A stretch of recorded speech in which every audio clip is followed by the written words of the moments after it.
Respected Chacko sir, my colleagues and students, we are indeed very fortunate that today we have a distinguished speaker, Mr. Chacko, IAS. I was his student long time ago, 50 years ago, more than 50 years ago, at the University of Kerala. Just 2 years before me, he passed out from the University of Kerala Karivattam campus with first rank in economics. At the time, there was only one university in the whole of Kerala, and he stood first among many students throughout Kerala. Then, for a very brief period, he joined Kerala University Department of Economics, where I was fortunate to be a student at that time. And he taught us microeconomics. At the time, the title of the course was something different. He was a very brilliant teacher, but unfortunately, we did not have the benefit of his teaching for a long time. He immediately joined the Punjab National Bank as a probationary officer. He was offered the position of probationary officer in 3 or 4 banks at the same time, and he chose Punjab National Bank.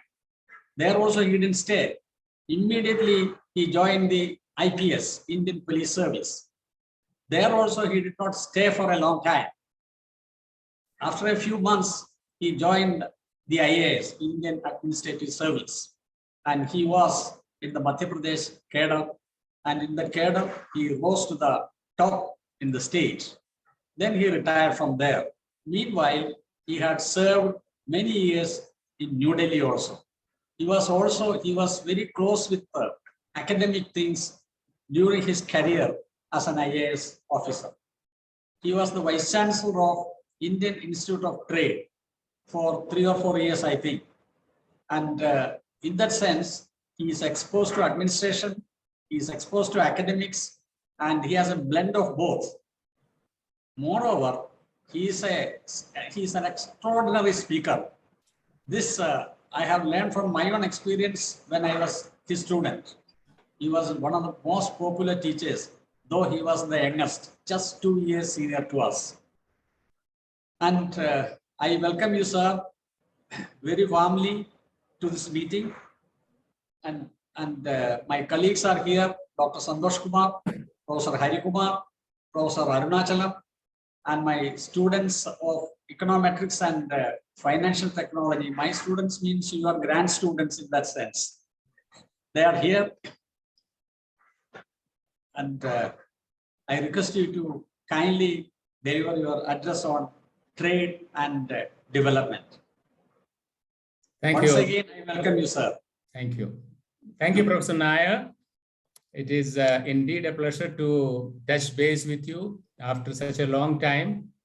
It happened during a month back when our esteemed Professor M.A. Umman was celebrating his 75th birthday. 90th. Sorry, 90th birthday. And at that time, I had the opportunity of being a participant, and Professor Nair was also a participant. And that gave us an occasion to connect with each other once again after half a century. Professor Nair, esteemed faculty colleagues, and my dear students. It is an honor for me to be addressing such an august gathering consisting of the professors and students of econometrics. When I was a student of economics, our first professor of economics, Professor Krishnan, had just joined, and he had come from USA at that time. And that was the first attempt at Karivattam Center of the department, where econometrics or mathematical economics, etc., was being incorporated into the teaching curriculum.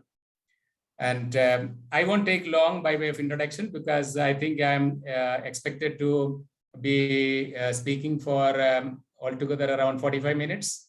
And maybe I can stop at 38 minutes or 40 minutes and take a few questions. Or I can talk up to 4 4:45 and then take the questions.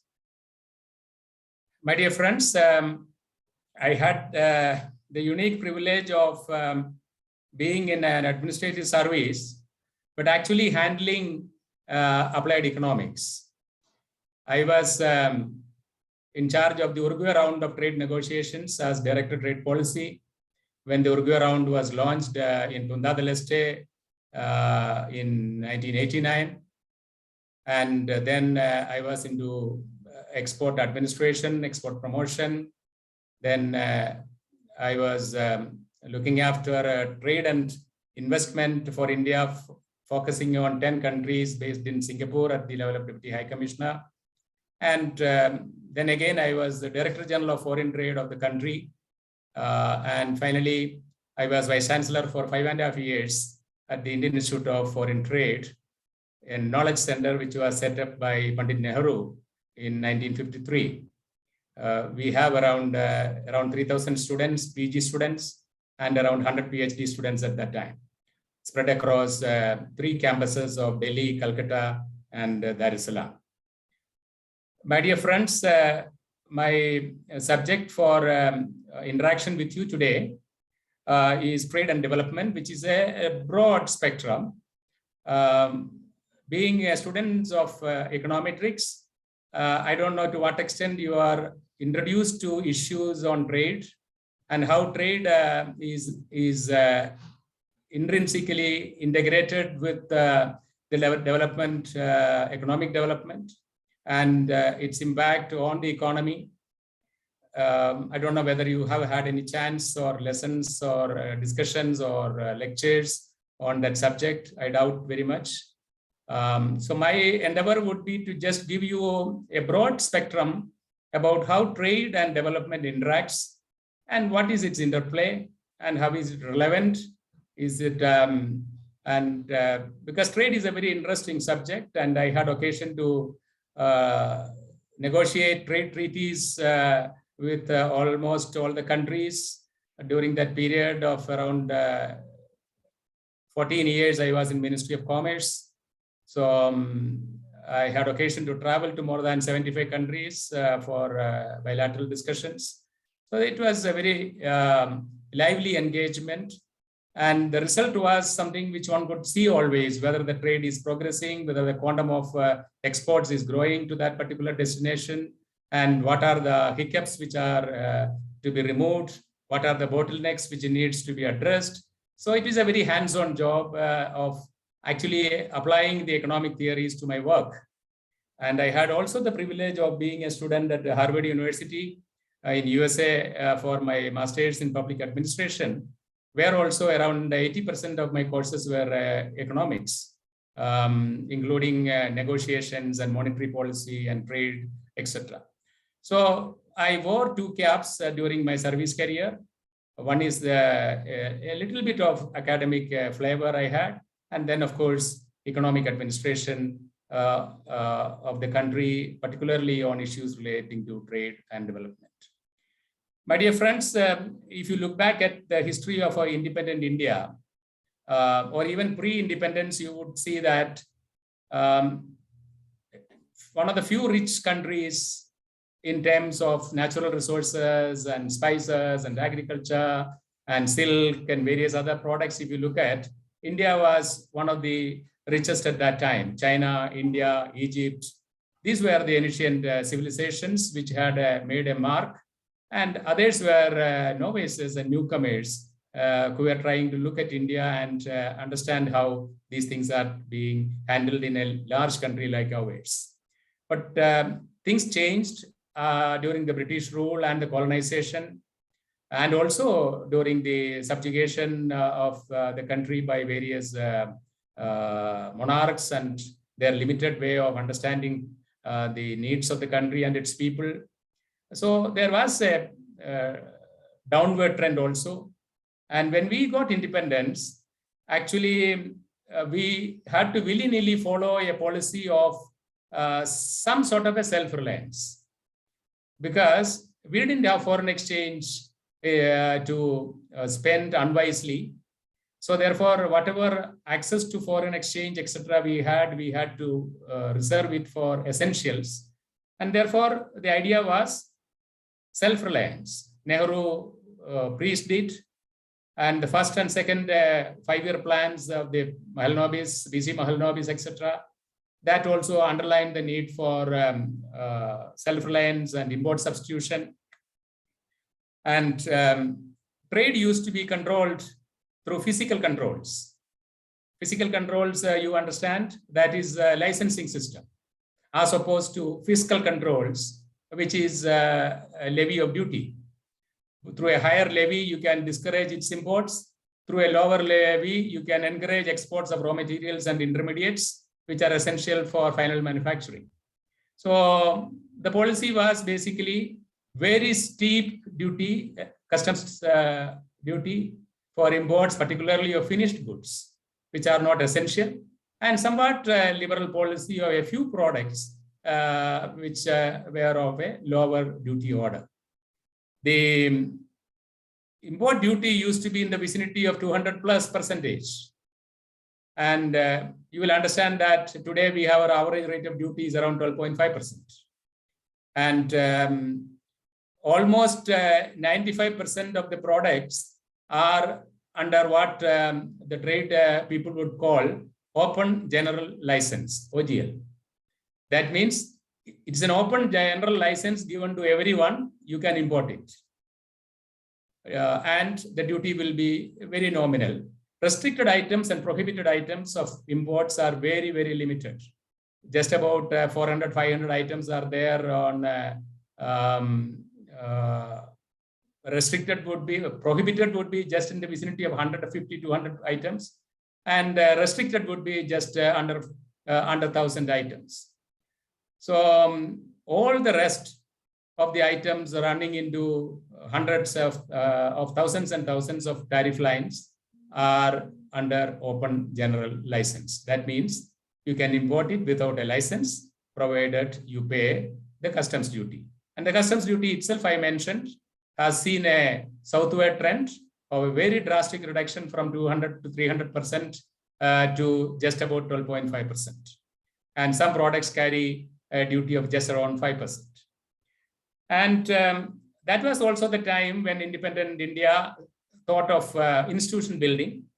And if you look at the modern institutions which India is very proud of, Indian Institute of Science, Indian Institute of Foreign Trade, the various IITs, all those things, the initial ones, they were all set up at that time and through the vision of the first Prime Minister. And Indian Institute of Foreign Trade, as I mentioned, was one of that. And I had the privilege and opportunity to be heading that institution for around 5.5 years. My dear friends, I don't know how many of you really have looked at India's profile from the point of view of our dependence on the external world for essential items of imports. Because many times one gets the feeling that people do think that we are a very rich country in natural resources. But unfortunately, compared to many other countries, we are not that rich in natural resources. We are dependent on imports on a large variety of items, particularly of specialty minerals, specialty ores and metals, and also a whole lot of essential ingredients which are needed for manufacturing of pharmaceuticals, for chemicals, for fertilizers, for various essentials of intermediates and raw materials. We are dependent on imports. Therefore, we do have natural resources like coal, iron ore, bauxite, etc.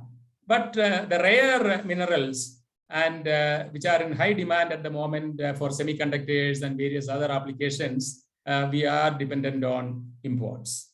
And sometimes people ask me this question when I was heading the foreign trade regime of the country.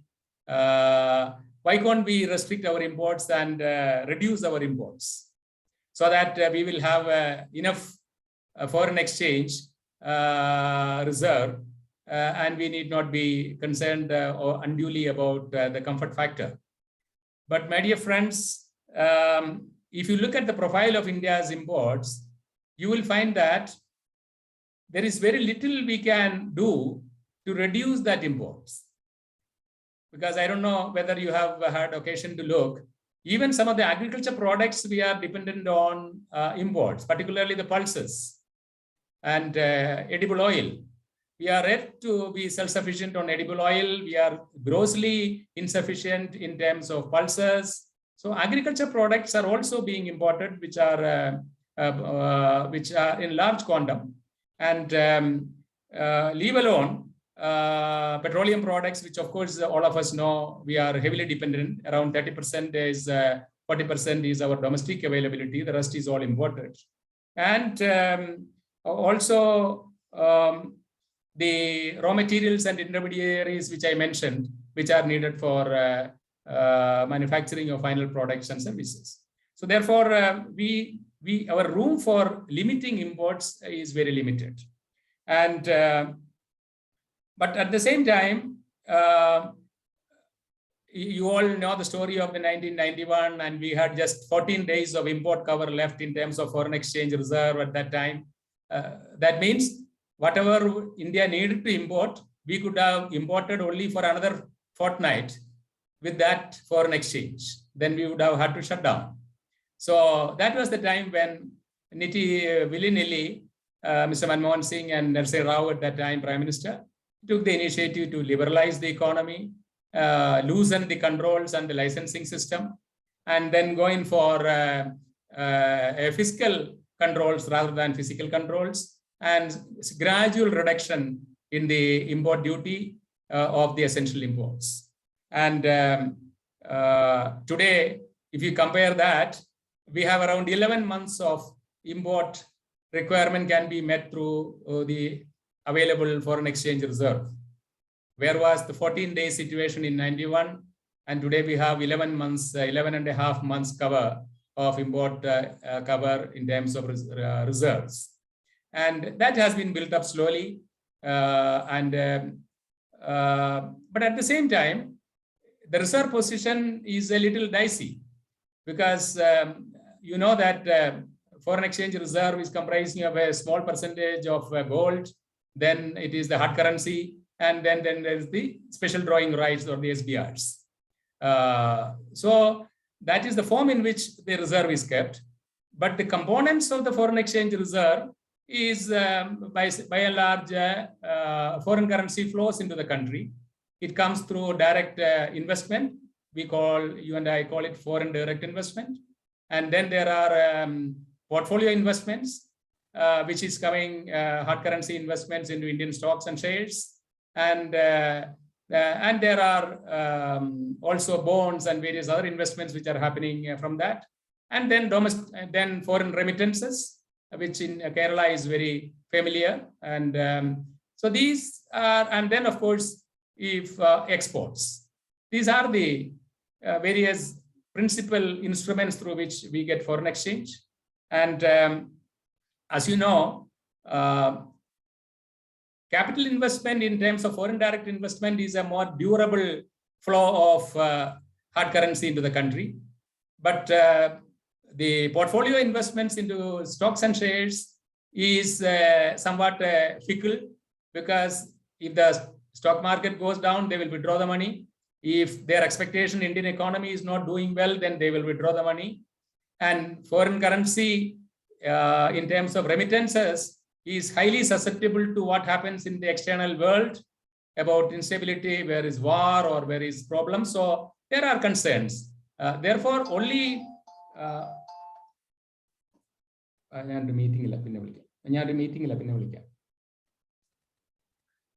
Therefore, foreign direct investment and exports are the more durable means of acquiring foreign exchange. And that is why trade assumes a great significance. If we can export more, then our comfortable position in foreign reserve and our capacity to source goods and services which are badly needed for the development of the country, for the consumption of the country, that gets met.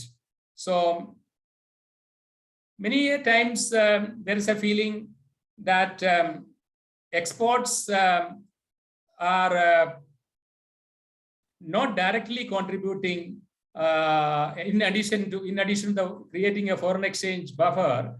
What is its impact on the economy is sometimes not very fully understood. My dear friends, as students of economics, you know that effective demand is, of course, what is backed by purchasing power. And if people have the desire and the need and the want to purchase and there's a demand, then that demand exceeds supply, then additional supply will get created in terms of investment and production. And there will be a supply and demand match in the dynamic situation. But exports is actually a net addition to the effective demand. Because whatever is the domestic demand, in addition to that, the exports adds an additionality to the effective demand. And therefore, more goods and services gets produced in the country. When more goods and services gets produced to meet the demand of an overseas consumer, and that is met through exports, we are actually expanding the base to which our products and services are reaching. And therefore, it is not only the domestic market, it is the external world which we are able to access through exports when we are able to export and thereby increase production. And when increased production means increase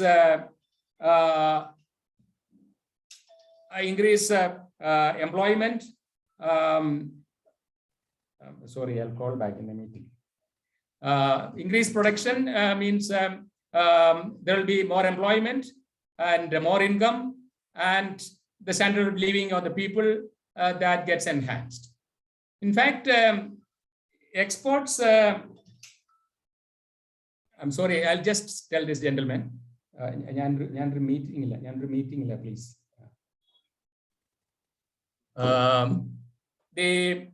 Therefore, in our trade policy, we give a lot of focus on which are the products where government needs to support in terms of expanding the export capability.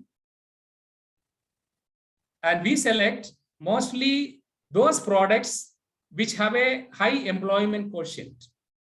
That is where economic administrators are able to play a role, because if a certain type of products has a high quotient of employability, if the employment quotient is high in a particular group of products, you incentivize the exports of those products. So obviously the exports of those products will get enhanced. And in that process, the production and the employment also will get enhanced, and thereby we are able to contribute to reducing the unemployment in the country. And the goods and services exports, as you know, my dear friends, has a highly diversified need for manpower. Unlike the services sector, where the high-end services sector uses high-end caliber people, but a manufacturing sector of producing goods that needs all types of employment, blue-collar employment, middle-level employment, top level. So therefore, the diversified employment potential for manufacturing sector is extremely high, and our goods and services, when they get exported, the employment opportunities in the country gets enhanced.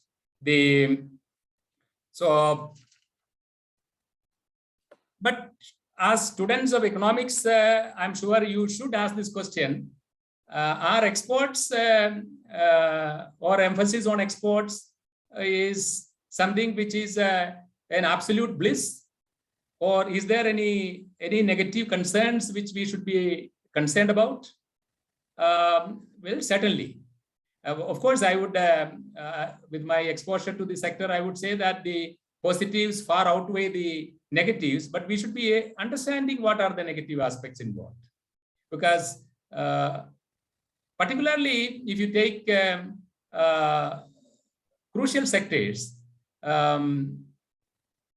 where agriculture sector, if you take, you might be reading in the press once in a while that the exports of onion has been banned by the country. The exports of wheat has been prohibited in the country, because when there is a global reduction in the any of these products, or if there is a reduction in the domestic production of any of these items because of the vagaries of nature, of excess rain or drought, the essential food items which the population of India needs, that comes the first priority. Therefore, agriculture sector particularly sees the cyclical phenomena of exports being reduced or regulated or prohibited.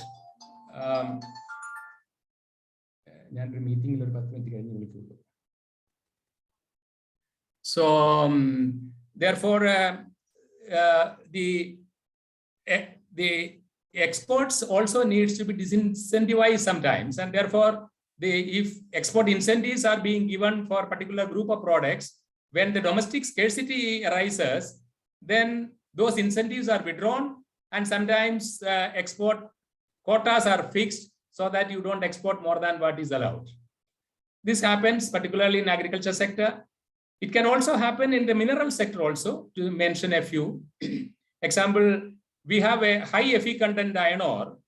We don't want to export high Fe content iron ore because that has a high productivity in terms of the final steel and iron which we can make. So therefore, we have a policy that we will export only Fe content 50 or 55 and below that, and not high iron content ore. Similarly, on other essential minerals also, we might regulate the exports. Similarly, we might regulate the exports of milk or any other products. So export controls are put in place to meet the domestic demand and not to allow the prices in the domestic market to rise unduly. But apart from that, if you also look at services sector, you will find in the service sector also the exports can create some sort of a problem for the consumer. Think of a super specialty hospital which favors foreign patients to Indian patients, because the foreign patients are able to give in dollars. Probably their fees which the hospital might charge a foreign patient would be a multiple of what they can charge a domestic patient, given the domestic patient's paying capacity. Therefore, valuable services of most qualified doctors, hospitals, etc., might get diverted for an overseas consumer who may be sourcing it by coming to India or otherwise. And that can create scarcity and distortion in the access for the domestic consumer. And also in certain sectors, the demand may be very high, but producing to meet that enhanced demand might cause environmental degradation. It may have adverse impact on the ecology of our atmosphere, and also can cause problems for the population. So therefore, over-utilization, exploitation of the natural resources, raw materials, etc., can have a negative impact on the welfare of the people of this country. And also, you might be aware that exporters get certain incentives. Why do they get incentives? Because world all over, the concept of exports and imports here, that exports particularly are that you don't export taxes. You only export a good, and whatever is the cost of producing that good plus the margin of profit which the producer gets. The tax and duties are for regulatory purposes and resource mobilization purposes by and large. Therefore, the indirect taxes incidence which is embodied and incorporated in an exported product should be refunded to the exporter. Either you allow the exporter to access the raw materials in a duty-free manner, or you allow the exporter to claim back the duty which he paid for the inputs incorporated into the exported product. So there is a duty reimbursement scheme or a duty exemption scheme for the exporters. So since exporters get duty exemption or a duty drawback, then resources might also get channelized into the export sector and need not necessarily go to the domestic sector. And so therefore, in addition to the environmental aspects, the factor scarcity of land, labor, and capital could also be getting skewed for the export sector, and therefore the exports as such may have a certain negative impacts. But I don't know whether you have had occasion to look at some of the very positive impact of engaging with the external world through exports and imports. One is that the speed with which the domestic manufacturing sector gets modernized through R&D efforts. That is a very, very positive outcome of our linkages with the external world in the goods and services sector. If we are not importing goods or exporting goods, our speed with which we will adopt technology and innovation for manufacturing and services will be limited. You and I know that when we had only the Ambassador and the Fiat 2 brands of cars, for almost 30-40 years, there was no incentive for either of the manufacturers to do any innovation. They just changed what was written at the back as Mark 1, Mark 2, Mark 3, Mark 4 for Ambassador and things like that. Nothing had changed. Because without doing anything, they were reaping a monopolistic level of profit. But external exposure to the external world, either through linkages of trade, of imports, or foreign direct investment, that has changed the scenario. The modernization of the manufacturing sector has happened, and that cuts across not only for automobiles, it has happened in every field of manufacturing and services.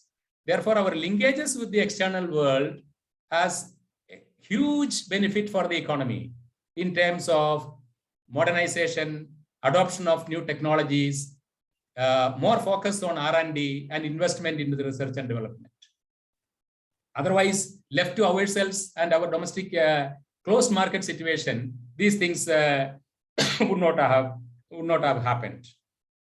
And also in marketing, because if you look at brand building, because brand building as an activity was fairly at a very low key in the past. But today, the brands are being asked for by name, and it's sold by the brand name, and therefore brand building becomes an essential aspect of capturing market, and Indian products are going places in terms of through all parts of the world.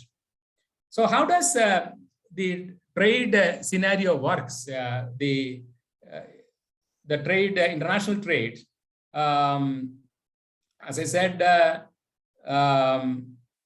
the present approach to international trade by India, which is incorporated in our foreign trade policy. The foreign trade policy is initiated for a 5-year period at a time, and marginal revisions are undertaken annually. A comprehensive review of the foreign trade policy happens once in 5 years. The pillars of our foreign trade policy today is not import substitution. It is not closed economy. It is not a license Raj.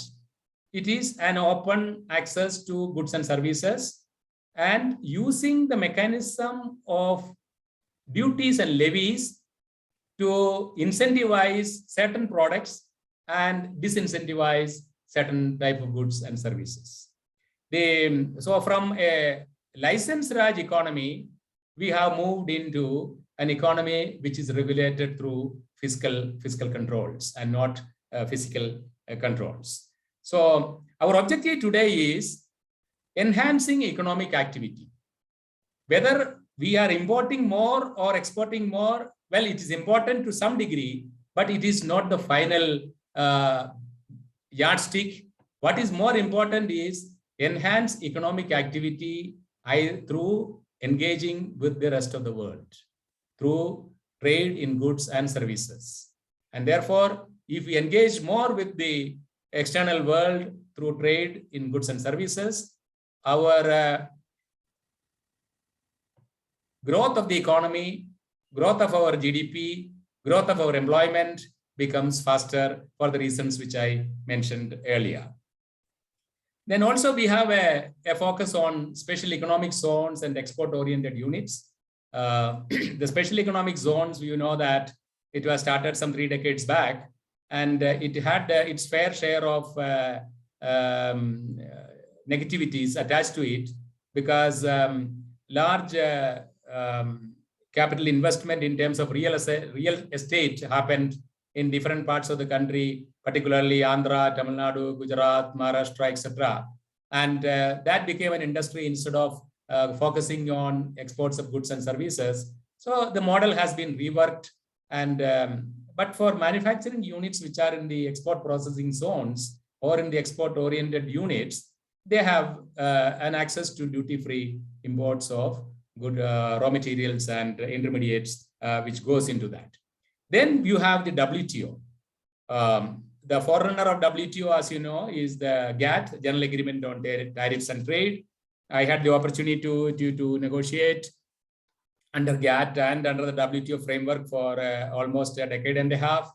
The meetings used to happen in Geneva most of the time, and where the WTO and the GATT is located, it's forerunner of the GATT.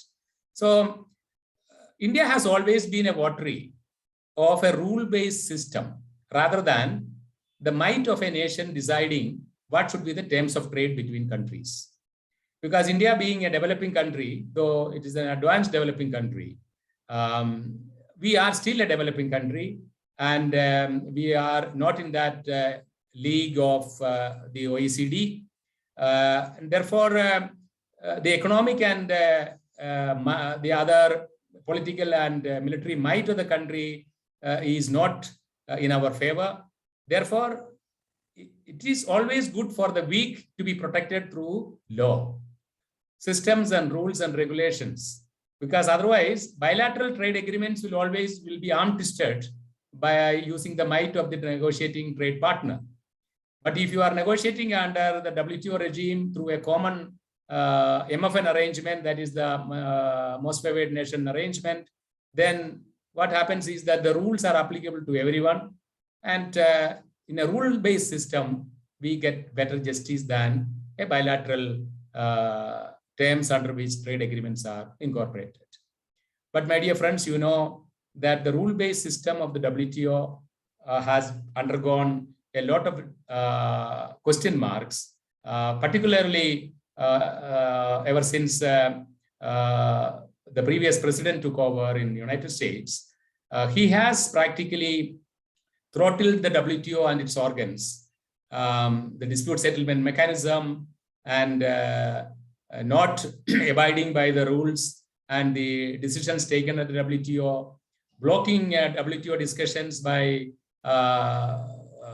policies which are aimed at thwarting any progress in multilateral forum. So there has been a lot of concerns in the efficacy of the multilateral trade negotiating platform, which is the WTO. And that is a matter of concern because WTO offers, as I said earlier, a rule-based system, and and we are able to get a better and non-discriminatory treatment from our trading partners. But that has undergone the substantial distortion. Countries have been resorting to a lot of protectionism and also, as I said, not using the WTO forum for which it is supposed to be functioning in a dispassionate manner. It has been proved that developing countries which are better integrated with the global economy has produced better results in terms of growth and development. You look at countries like which were really at the rear end of the developmental process earlier, like countries like Vietnam, Bangladesh, and look where they have reached, mostly by their exposure and capacity to utilize the external market for their advantage. Today, actually, Bangladesh is offering us tough competition in many product areas, particularly labor-intensive products like the textiles and garments, leather manufactured goods, and things like that. And the Southeast Asian countries are all of them are actually on a high dynamic growth in terms of exports and the linkage with the external world. So, but there are factors which you need to understand, that the regional trading agreements and free trade agreements which countries enter into, that is a negation of the multilateral based trade system of the WTO. But it is not illegal because the WTO has permitted regional trade agreements to happen. But the regional trade agreements and bilateral agreements, whether you call it trade agreements or economic cooperation agreements, etc., the idea is that to a selected partner country, you give a much deeply liberalized trade architecture. That is, if you are charging, say, 20% duty on rest of the WTO countries, participating countries, you may say that from countries X with which I have a trade agreement, I will allow goods to come, various goods to come, say, at 5% or at zero duty. And similarly, our products get the same treatment in that country. But in drawing out the list of goods where duty concession can be given, that is a matter which needs to be very carefully thought through. Because I don't know whether you recollect, when we had a free trade agreement, when we signed an agreement with Sri Lanka, our domestic prices of pepper nosedived actually, because it allowed Sri Lankan pepper to be brought into the country in a duty-free manner. So therefore, and similarly, when we signed our agreement with Thailand, the free trade agreement, the electronic manufacturing sector of the country witnessed a negative impact. So we need to be very careful about using the medium of bilateral agreements, of free trade agreements, and what products at what rate can be allowed to come in, so that it doesn't cause injury to the domestic manufacturers and the Indian consumers. And therefore, my dear friends, in the overall context, my endeavor was to place before you the fact that international trade is very much an integral system of the economic policy to deepen our economic growth and also to enhance our employment quotient. Plus, it also results in modernization of the Indian manufacturing sector and the services sector much faster in a speedier way, because the R&D effort will be certainly much higher if the India's products gets exported and products gets imported, because then we can look at what are the imported products superiority, and our manufacturers can certainly go in for modernization of their plant and machinery. Therefore, but at the same time, exports can create ripples in the domestic market. It can create a factor scarcity. It can have environmental considerations. It can cause injury to the Indian consumer in terms of their access to products and goods and services. But on the whole, the consumer and the country is well off by having a well-integrated economy where both exports and imports continue to grow. And we are able to link and integrate with the rest of the world economy and reap the benefits of that integrated system. So my dear friends, I end here. This was just an overview which I wanted to present to you. It is just about 40 minutes, and I would be happy to take questions if you have any. Thank you. Thank you, sir, for your very incisive talk on India's foreign trade and the prospects and past of economic development in the country. He took us through the Hindu rate of growth period, the period when we did not have enough growth. We had a licensed Raj, and everywhere there was controls. From that, there was a change in the 90s because of the deep economic crisis and the era of liberalization ushered in. And he explained both the positive side as well as the flip side of international trade. On the positive side, he emphasized particularly the economic linkages, the employment linkage and the technology linkage the economy had, and how the Indian economy benefited through international trade. And he strayed into various aspects also, like multilateral institutions, negotiations with them, and many other aspects. Of course, in 40 minutes, he could not cover more than that, but he has given enough food for thought. So now the topic is open for discussion, and I invite questions and comments on his presentation. Please.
Good evening, sir. My name is Anjana.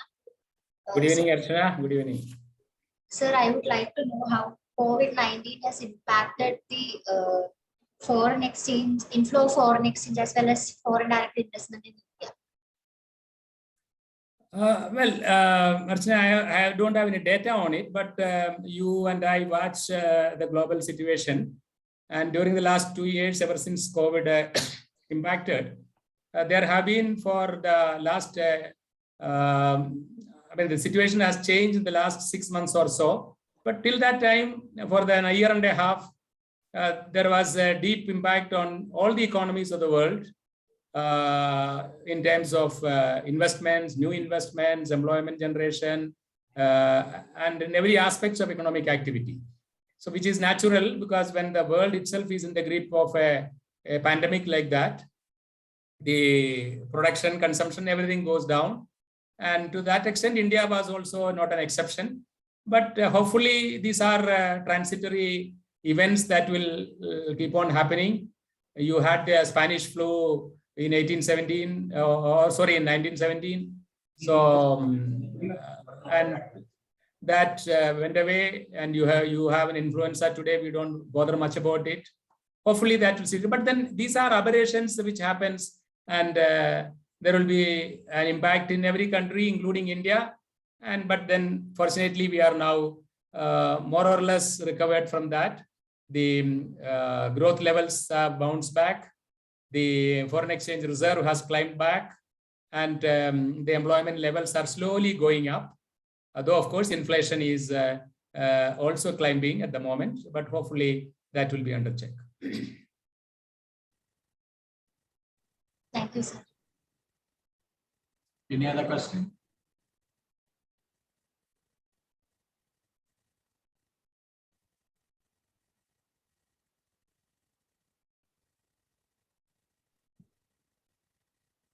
Good evening, sir. My name is Anaka.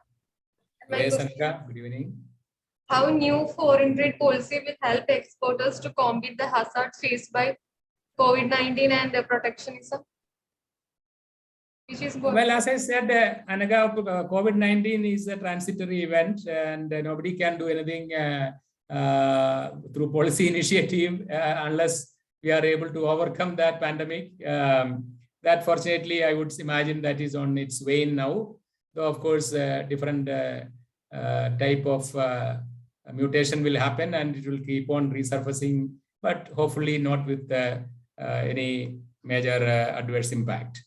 But as far as the economy is concerned, as I said, investments are showing green shoots. New investments are happening. There is a renewed interest in the capital market, and portfolio investments are also been growing. That means an increasing confidence in an overseas investor to park his money in the Indian business environment through buying Indian stocks and shares. That is happening. And employment growth has been faster in the last couple of months. The unemployment rate, which had reached peak, that is coming down. So on the whole, we are looking at somewhat brighter situation compared to the last year and a half or two. And hopefully that will continue. And but the ongoing war in Ukraine, that is a major factor. If it spreads and envelops more countries, then its impact will be disastrous. Even as such, it is creating a fair amount of negative impact. And let us hope that it is able to be contained without undue long drawn war. Thank you. Thank you, sir. Any other question?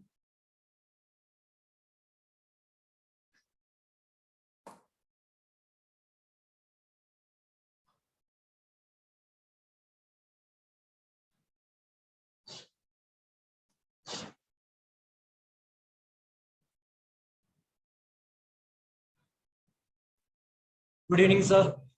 Good evening. Sir, Turn on your camera. Sir, I am Joe. I have a question that what changes would have been brought by the cancelled? There were 3 cancelled bill, right, by the government. 3 cancel? There were 3 cancelled amendment bill, agriculture bill. Oh, So what changes would have been brought in the trading sector? well, I think normally I would require a full 45-minute session to deal with this particular issue. But the fact of the matter is that some components of the bill were really forward-looking. I wouldn't, as a student of economics, I would not say otherwise. But we need to understand that ours is an economy where 90% plus is of marginal and small farmers. And therefore, their bread and butter is agriculture. And they need to be assured of a assured procurement by government agencies at a publicized rate, so that they can invest in their seeds and fertilizers and all that and continue to grow grains, rather than make them susceptible to the vagaries of the fluctuations of agriculture prices, which are linked to the external world. So they were demanding actually an assured procurement of agriculture produce, by the government and not being left to the market vagaries of the private sector. So that sort of an assurance in terms of a legal status was missing in the bill. Though, of course, executive action will be taken, the government assured. But you know, executive action can always be changed. Bills can also be changed, but at least it will go through a much longer and tedious process. But there were good elements in that bill. Particularly, it would have helped more value addition in agriculture. It would have brought in more stable regime for agriculture exports. As I said earlier, if domestic availability gets less, then immediately you clamp down on exports. An agricultural exporter or a farmer can never reap the benefit of a good price in the international market for his produce, because the domestic prices would go up, and on that plea, their exports will be restricted. And you know that a manufacturer of any other item, they can export their item and earn good money, but agricultural exports gets limited by domestic concerns. So there is not a stable regime for agricultural trade. So this bill was trying to bring in a little bit of stability into the agriculture trade regime. So these were good elements, but the price and procurement related issues were the negative ones. On the whole, I would say it had some good elements and some areas of concern, and let us see what happens in the future. Thank you, sir. Thank you. Any other question?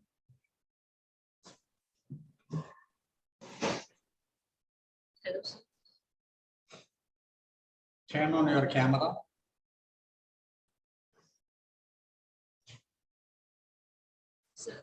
Good evening, sir.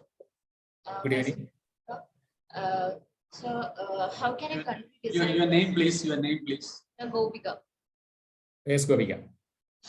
So how can a country decide whether it needs inward-looking trade policy or upward-looking trade policy? It's for each country to decide. You look at North Korea, they have decided for an inward-looking policy and reducing all interaction with the external world. But you would find that, fortunately, there are only 1 or 2 countries of that type in the whole world of 190, 200 plus countries. So obviously, India, you wouldn't want India to be in that situation. So you need a policy which is able to take advantage of the external market, external world of trade and commerce and economic interaction, but look at your areas of concern and minimize your negative impact and maximize your positives. That's what the trade policy should be doing. Trade policy is not different from the welfare of the people. So whatever is in the welfare of the people, the policy should reflect that. Thanks. Thank you. So next question.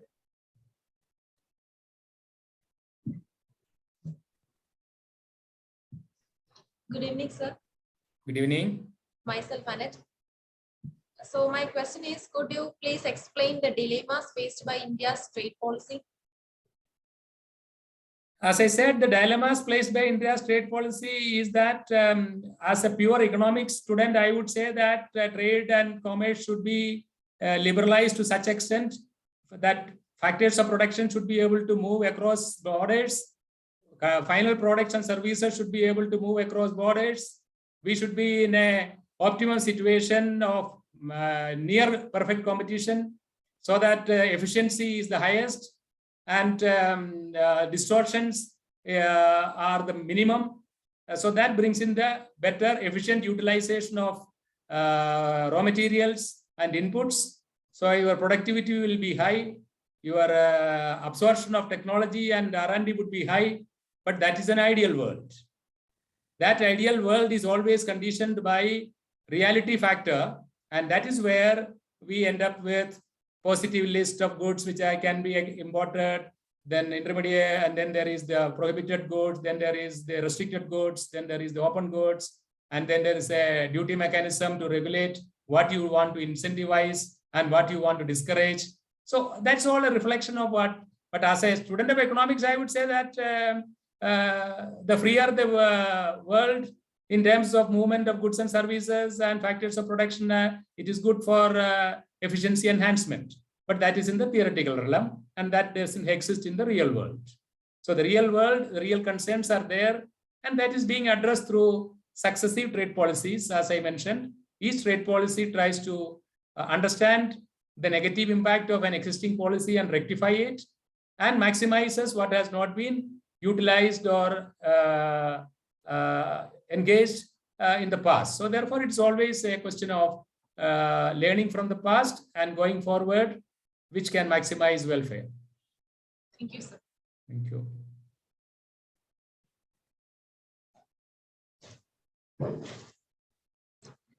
Hi, sir. Right. My name is Nasia.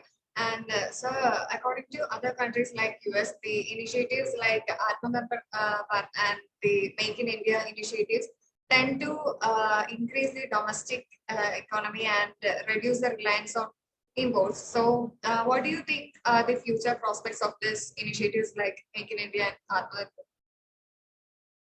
Well, I wouldn't see, these are slogans which has nothing much to do with economics. And slogans are not what real makes any changes. That is for to exhort to the people, etc. But India has always been following a policy of Atmanirbhar. That's what India has been following right from the first 5-year plan of self-reliance. That was our policy. But today, you may be coining a phrase like Atmanirbhar Bharat, but there is no self-reliance initiatives being taken other than in the defense sector procurement.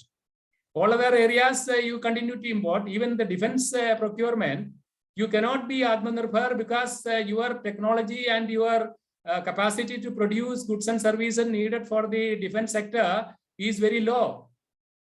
And if they use some of those products, our armed forces are not happy that they will have the advantage in case of a conflict. So therefore, willy-nilly, India has to source whatever is the best product available in the market. At the same time, continue to invest in R&D and allow private capital to come in so that your capacity to produce quality goods for the defense and other sectors grow. So these are, and as I said, these are names which one uses, so which is not what is the crux of it is that India should be enhancing its own capabilities. That I don't think anybody has any dispute. And those capabilities has to be identified by looking at what are we import dependent. Can we reduce that import dependency by domestically manufacturing it? What needed to be done to allow that, to make that happen? So that is the type of work which should be doing, and I'm sure that the policymakers are doing it, and let us hope that it will yield results. Thank you. Anybody else?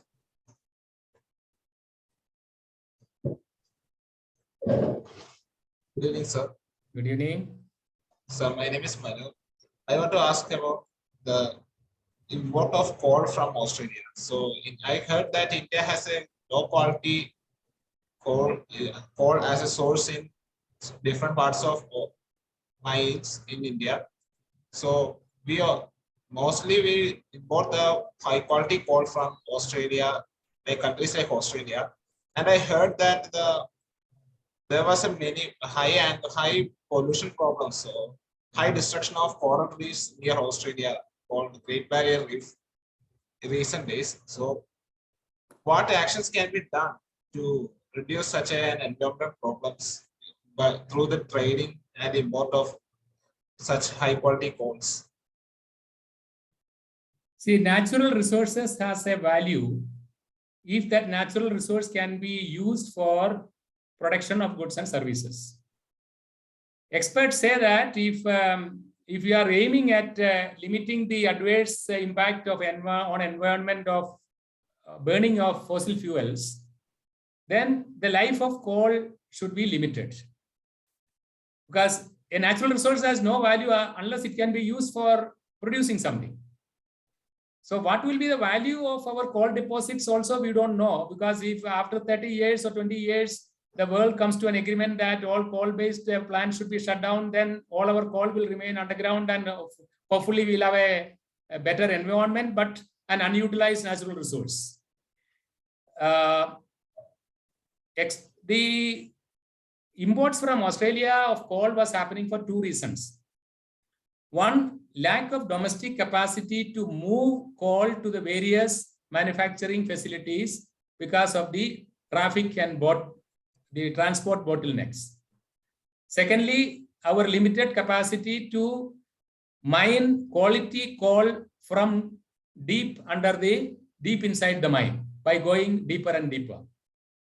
So that needs new technology, which India is striving to have, a much more deeper mining, which will produce better quality coal, which has less ash content. So till that time happens, you need an alternative source. Try to import coal from other countries, including Australia. But at the moment, we are not able to get any coal from Australia because the domestic requirement and their exports our import-based coal power plants are mostly closed down at the moment because they are not able to get coal from Australia or anywhere. Even in India, we don't have coal at the moment because in many manufacturing units and power generating centers, the coal deposit with them is just for 2 days or 3 days of generation. So we are having a bottleneck at the moment. One, because of incapacity to mine quality coal from the depths of the mine. Secondly, the transport bottlenecks by which you are not able to reach the coal into the right places. That was a situation in which the power plants near the ports were looking at importing coal and bringing it through ships from Australia, etc. Since they also do not have now a coal to supply, there is a supply problem faced by the manufacturing units in India. So the answer is invest more in R&D, invest more in mine safety, invest more in coal washeries so that the ash content of the coal can be reduced. And meanwhile, look at non-coal based units which can be incentivized for manufacturing power and other essentials. Thank you.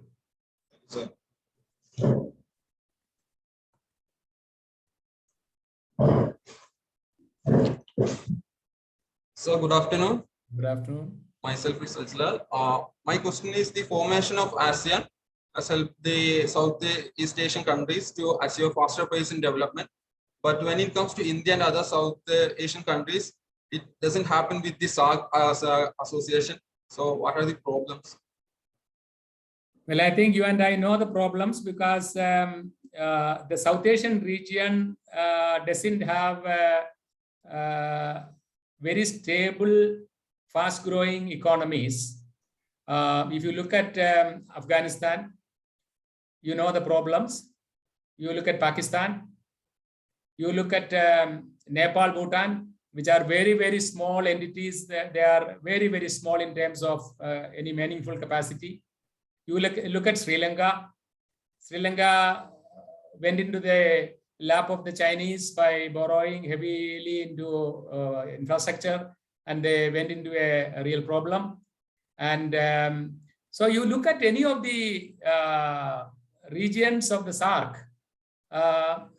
the only country which has been offering stable growth and stable regime has been India. So where you don't have, see, I can understand if there are 7, 8 countries or 9 countries which are there, and out of which 5 or 6 are in good shape, then you can have a meaningful integration and meaningful things happening between those countries. But with this, you can't choose your neighbors. You have to work with what you have.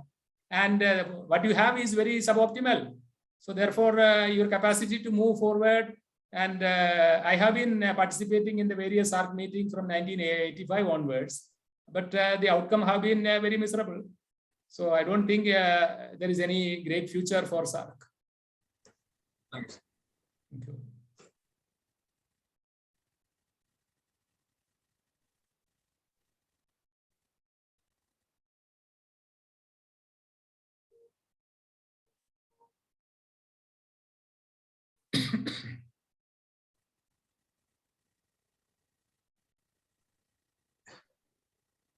So we had a very productive interactive session, and we are extremely thankful to Chacko sir for providing a very insightful lecture to us.